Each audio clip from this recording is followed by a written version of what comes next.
Hello, hi, how are you? I hope you guys are having an amazing day today. Hello and welcome to the Colleen Ballinger video. I don't know if this video has been highly anticipated for you guys. Like, I'm not sure if you were sitting here jonesing for my opinion about this topic, but it certainly has been a very anticipated video for me. I've been working on this script for literal months.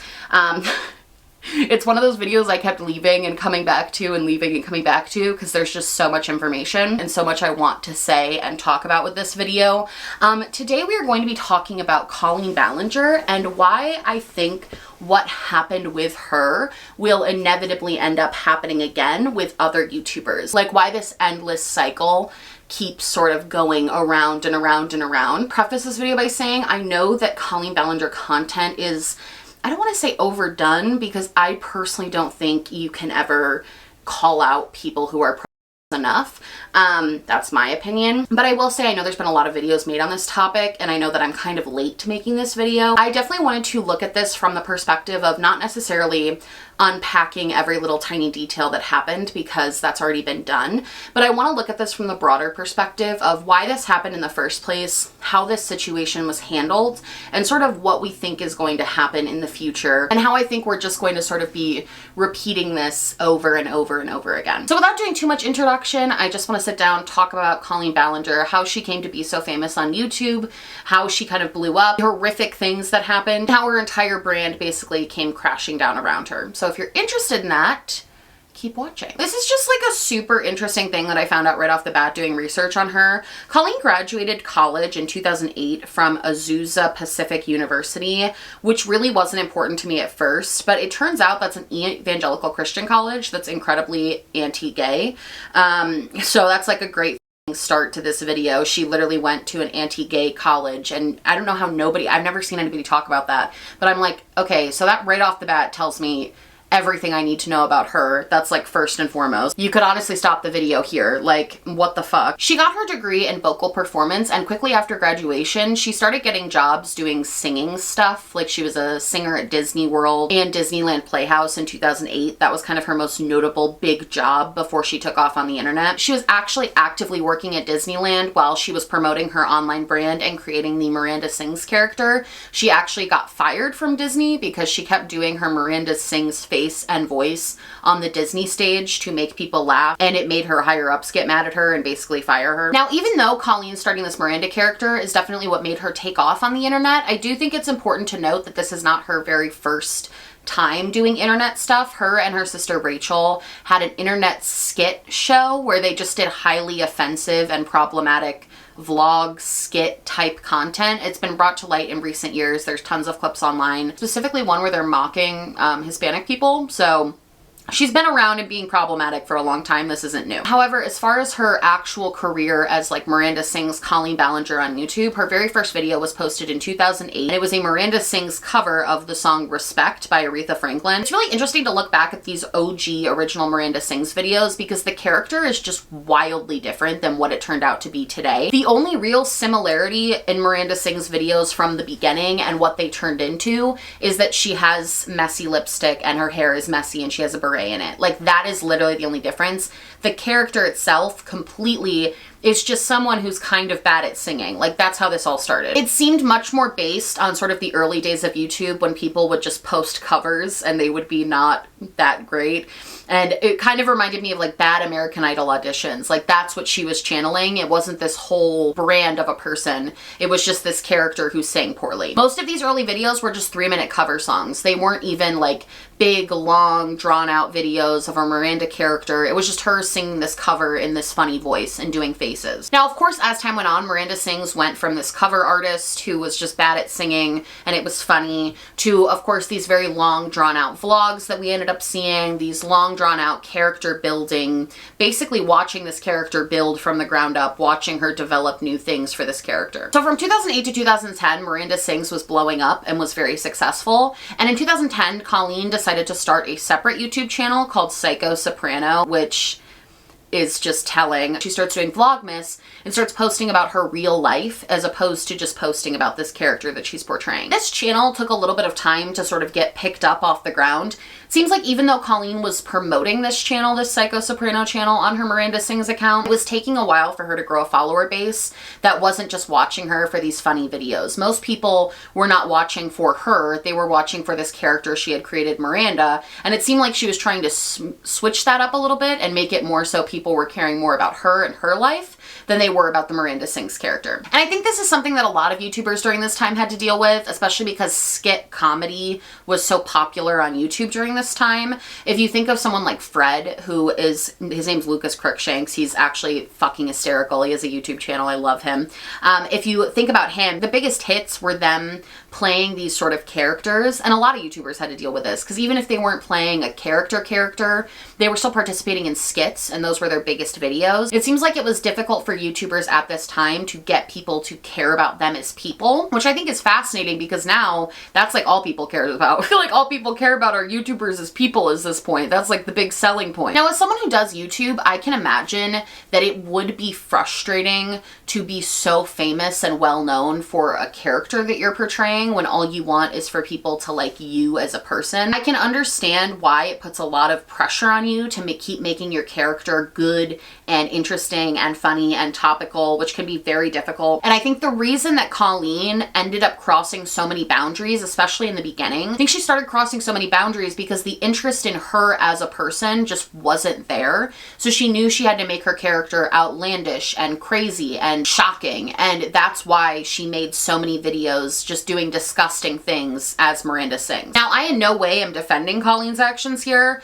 but I will say a lot of YouTubers have faced similar criticism that Colleen has faced in terms of finding old content that is deemed very problematic. And a lot of YouTubers use the excuse that it was a different time and that's why they posted that content when they did. Colleen herself has used this excuse where she says it was just a different time on the internet. You wouldn't understand.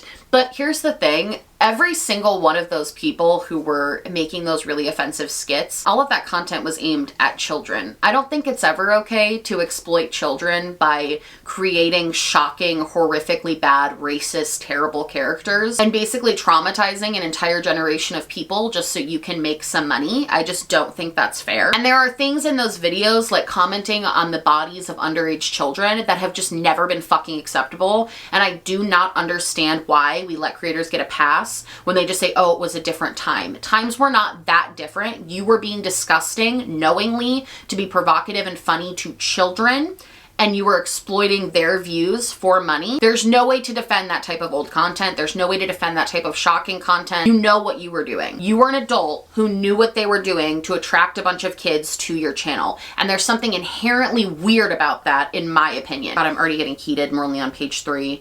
The only thing that was different about the internet back then is that people lacked a sense of internet literacy, and they didn't understand that those videos they were posting were going to be online for the rest of their lives and potentially fuck up their careers. That's the only difference with what people were doing on the internet back in the day when things were different. Media literacy just wasn't as big of a thing. Like if you think about it, back in the day, most people didn't even have computers. Like maybe you had one family computer that you used. It's not like today where everybody has computers and literal phones that they are carrying around all the time. I think that content was posted because nobody thought that people would see it in a couple of years. Not that you thought it was okay, because you thought it was shocking. So you knew it was wrong. This is what I hate when YouTubers are like, well, I was just doing it to be shocking. So you knew it was wrong. So you knew it was wrong and you still continue to post it. Anyway, there weren't really checks and balances in the YouTube scene yet when Colleen was posting all of this content. She was posting about like menstrual cycles and just weird shit that you shouldn't be posting to kids. And because there weren't any of these checks and balances and their fan base was mostly children,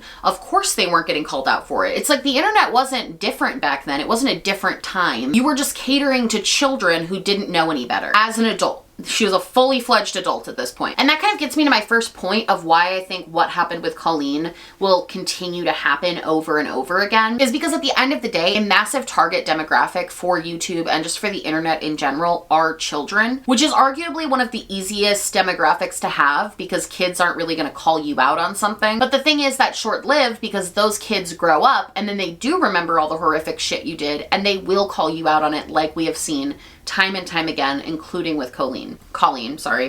I don't know why I said Colleen. Now, after 2010, it seemed like her personal brand channel also started gaining a lot more traction, similarly to her Miranda content. All of this was really blowing up for her, and I think this is for a few reasons. Number one, she was definitely in that sort of OG YouTuber group of people who just got on the app at the right time. I talked about this a bunch before. I think a lot of social media success relies on timing and luck.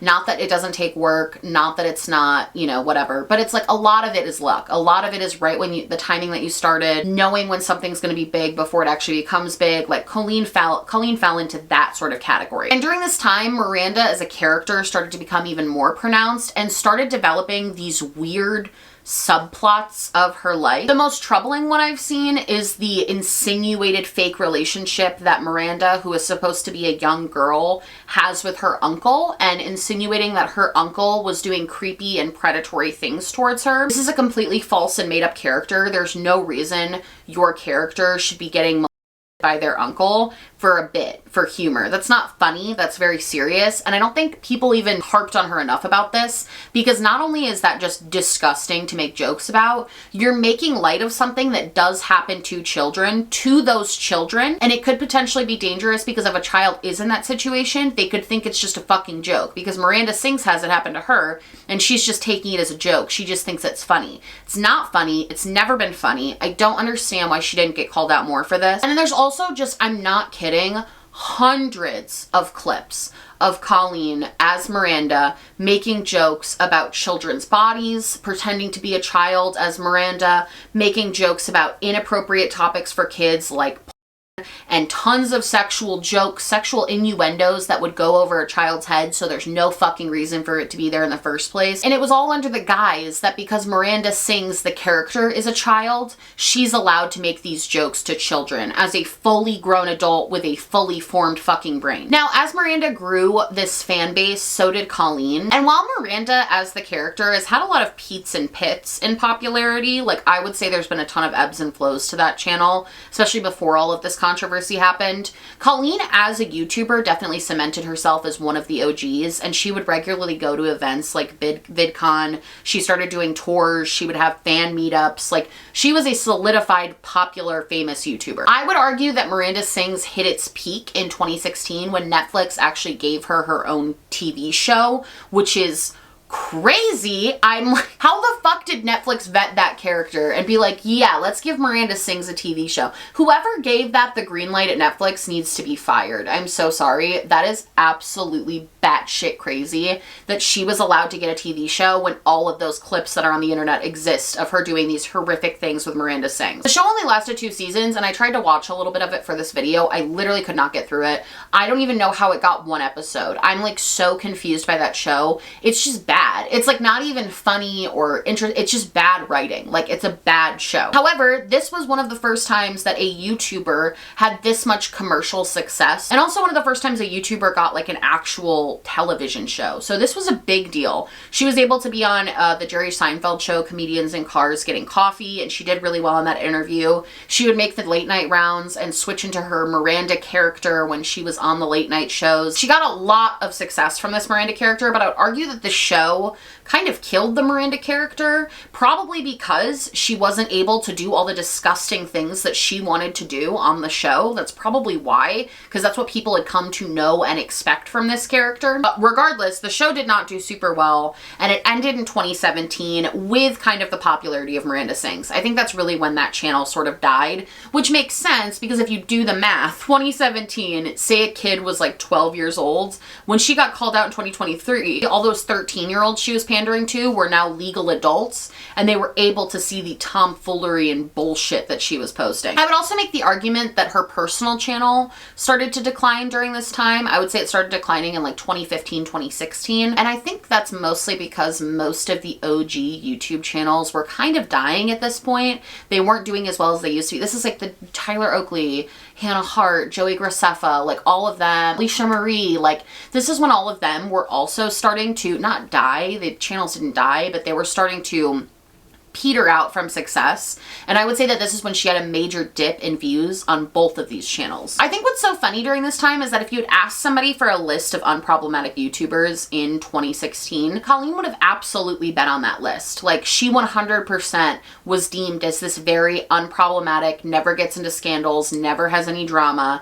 That was how she was viewed. And she saw a massive boom in success in 2018 when she announced that she was pregnant and vlogged her entire pregnancy and labor, getting 33 million views on her labor and delivery video. I think the reason she blew up so much when she started having kids was because people had this nostalgia for her because they watched her when they were kids. So I think that's the big reason that she had this big boom. And also, for whatever reason I will never understand till the day I die, people like family channels.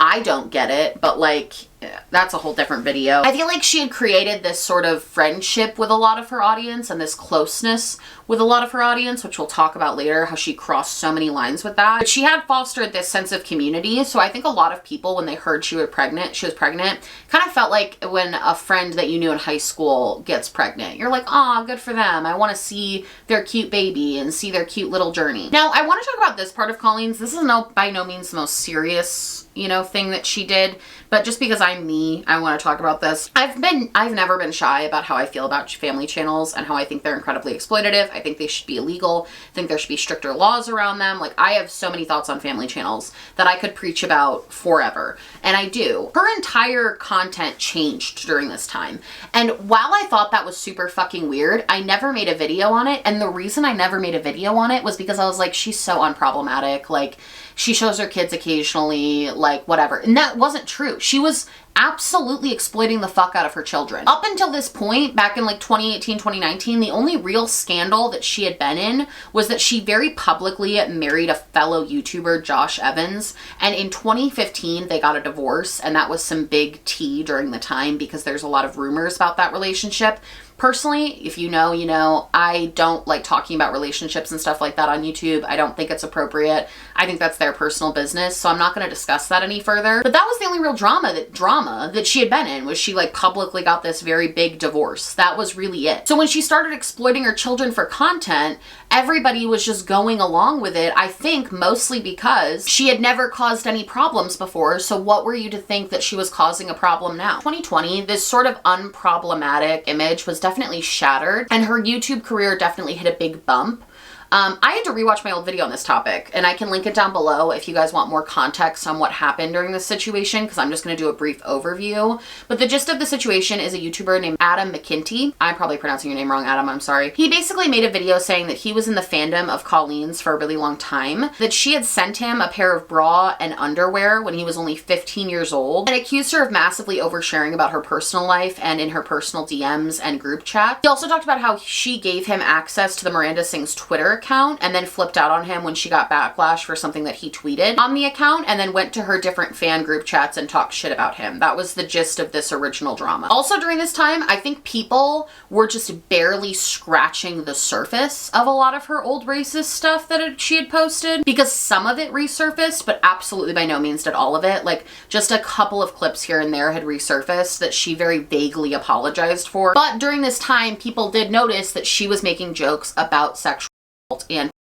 there was also the clip of her killing her dog, which this one was weird and also like fake, and also there is context to what she said. I think the weird part about the dog killing story, basically if you don't know, she posted a video a while back where she was talking about how a dog, she like hurt her family dog, like she pulled its tail or something, and the dog bit her, and she never said anything, and the dog had to be put down. I think the video itself, it's like, you're a kid, you do dumb shit. I don't think that's right to the dog. You do dumb shit when you're a kid. I think the weird part about the video is the way she's just like laughing maniacally about it the entire time. I still think that's fucking weird to this day. I don't think that's like a funny, haha, joking story that you just tell people that you literally had an animal killed because you were a kid and you lied about something. I don't think that's funny. But anyway, all of that was happening as well. So she posted a video on her vlog channel, which I'm always, God, it's so reminiscent of what I used to talk about on the internet. I remember I used to get so mad at these creators. I still do. Still get so mad when they don't post their apology videos on their main platform. I just think that's such fucking cowardly. Like, you had all the bold-facedness to do all of these crazy things and do all of these fucked up things, but you don't have the boldness to sit on your main channel and actually apologize for it. Absolutely not. She made one for her vlog channel. And honestly, at the time, she got a massive amount of love for this video. Like, people were on her side 100%. I remember I made my video and people were telling me that I was wrong and crazy and bad because I was like, her apology didn't mean shit. She literally didn't say anything. I still stand by that. Her apology didn't mean shit. It didn't excuse any of the behavior and it didn't disprove anything that Adam had said in his video. Like, to this day, I'm like, people were so quick to forgive her. But the reason for that is because she had just spent the last 10 years on the internet building up this brand, building up this credibility, not being problematic that people were calling her out for it. She was, just to be clear, she was being problematic and terrible that entire time. People weren't calling her out on it yet because people didn't remember it yet. So she had built up this 10 years of claiming she was the most hardworking, because that was the other thing. There was a huge rhetoric around her that she's like the kindest person. Like, all of her OG YouTube friends came to her defense and were like, she's the best person. She's so kind. She's the hardest worker. Like, she's the hardest working YouTuber there is. She had that sort of image and reputation around herself. This vlog apology video also turned a ton of hate towards Adam, who was the original person who brought all of this up, which she knew. In 2021, her channel had gone kind of stagnant again because people were sick of her exploiting her son for views, till she announced that she was pregnant with twins in like 17 very drawn out video announcements. Her channel started booming again because people love babies. In 2021, she was so uncanceled from that whole situation, despite how bad it was, that on her tour and in her like meet and greets, she would literally make jokes about being canceled because it was all just a big joke to her. So why was Colleen forgiven so quickly for all of this, even though her apology did nothing? And she absolutely did all of the things that were alleged in the video. I think number one, it was her credibility, but I also think number two, it's this intersectional issue. Like, she's a white woman, so right there, that affords her just tons of more privilege. She is afforded a lot more privilege than other people who are canceled on the internet. And I think also because she had built this brand that not only she was this hardworking, incredible person, like, she built that brand up, she also had a very sweet and sort of goofy brand. I think a lot of people chalked up this whole situation to like a misjudgment or a moment of weakness or something that she did that was kind of wrong or like wasn't thinking about fully, instead of calling it what it was, which was predatory behavior. I also think too, a lot of her fan base who were still in her fandom at the time were younger people, because she has always had a young fan base. And I think a lot of them saw, and a lot of them have said, they saw what happened to Adam during this time and they didn't want to be the next people to be called out by her or diminished by her. So it made them fearful to speak up and share their own personal experiences with her or share their own stories, because they still idolized her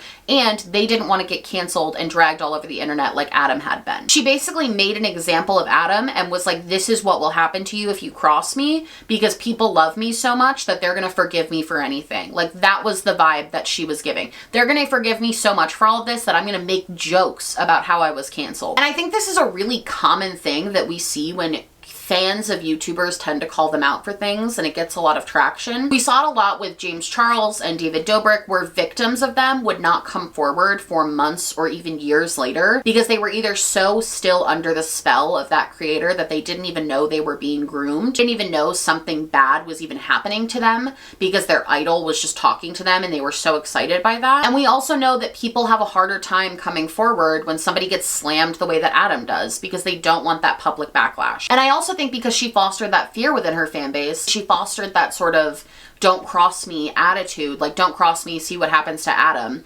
I think because of that, and because of a lot of her fan base were still a lot younger, Adam's video stood alone, which I think also made it easier for people to chalk it up to like one time off behavior as opposed to a pattern of behavior, which is what it ended up being. And I think that's the case with a lot of canceled YouTubers and why we see this cycle continuing so often, because when you love someone so much and you have such a parasocial relationship with them and you've literally grown up with them, you don't want to believe that they would do something that bad. I had a hard time believing this stuff with Colleen when it first started coming out. Not believing it, I did believe it. I had a hard time wrapping my head around it because the image that she had created online and the parasocial relationship that she had formed with her fans didn't match up with this behavior at all, which is why I think so many people blew off this Adam thing when it first happened. However, now we're on to the more recent situation, which had the internet in a chokehold early last year. Again, I'm going to be kind of doing an abridged version of this because I more want to talk about the cycle. But what happened was Adam came forward and made another video, which I commend them for greatly. I think that's incredibly brave. Adam alleged that she said sexually inappropriate things to fans in group chats, that she messaged group chats talking shit about other people in the fandom and fellow YouTubers,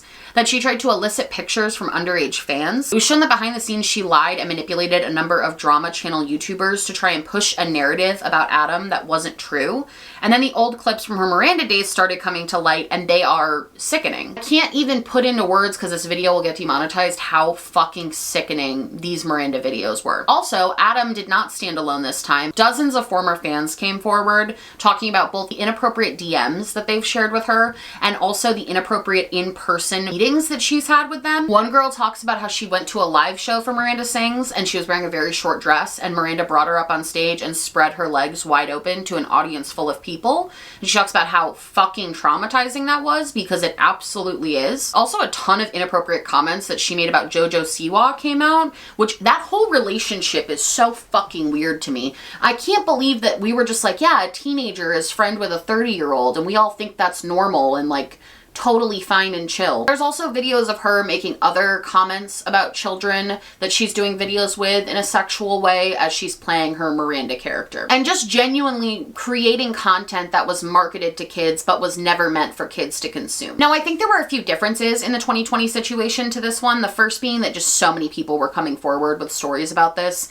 It made it really hard for her to be like, oh, it was just a one-time thing. It was just a one-time mistake. No, girl, this was a pattern of behavior that you had, a serious pattern of behavior with serious problems for years. Like, this was dating back to like 2015, 2016 when she was getting a divorce from her husband. She has been oversharing with fans and putting out personal information about them and sexualizing them for like almost a decade. Now, this led to a massive amount of media attention and also just a massive amount of like YouTube attention, and also led us to getting Toxic Gossip Train. And I do want to talk about Toxic Gossip Train just for a minute. I mean, obviously that was fucking ridiculous, right? Like, we can all talk about that, how absolutely absurd it was to make a ukulele song apology video. But I just want to say, what genius fucking marketing for a person who wants to get out of being canceled, because holy shit, we were all too busy making memes to notice how fucking ridiculous and stupid and crazy responding to accusations of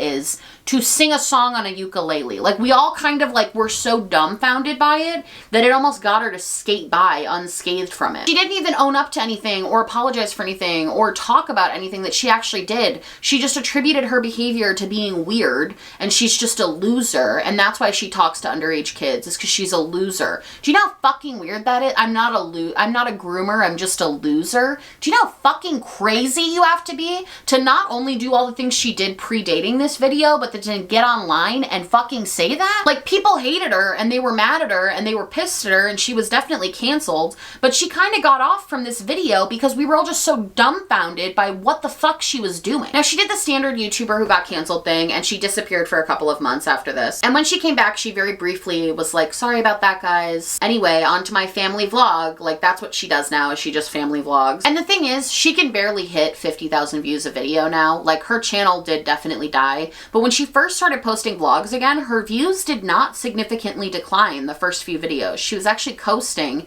and doing pretty well at first. And I think a lot of that was people wanting to just see like what the fuck she was doing. They were just really interested. But I think the other part of it is I think a lot of people were not mad at her about this whole situation. I think a lot of people pushed it aside and chalked it up to her just being silly or goofy. I think that was still the narrative happening for some people. And I think the thing is, I think a lot of times we get very frustrated on the internet with people who are canceled for very legitimate reasons. I would consider this a legitimate reason for somebody to be deplatformed because she abused her platform in a way that hurt children. 100% think she shouldn't have a fucking platform. Besides that, though, the major problem with canceling people is that we see this big response and we see everyone up in arms and we see all this media attention surrounding it. But the problem is that people who never watched Colleen in the first place were weighing in on this topic, were hating on her, because people who were never fans to begin with found out about it and were like, this is fucked up, and then jumped in on it. I think sometimes it's hard to get a real response to what the core fan base actually feels because the voices of those who were never even there in the first place are so much louder. And I think that does contribute to why a lot of times YouTubers seem uncancelable, is because even though everyone that has like a loud voice is screaming from the rooftops about how fucked up this is, myself included, everyone is screaming about how bad this is, there's still those fans that are going to stick by and watch no matter what and just be with their favorite creator no matter what. Like, you're still gonna have that no matter what. I just said no matter what 3 times in a row. Oh my god. She made toxic gossip train for the fans that were already manipulated by her. That were already manipulated and had fallen in love with her and had these deep connections with her, because that's who comes to her concerts and that's who buys her merch. And at the end of the day, that is what most YouTubers who are accused of stuff on this scale do.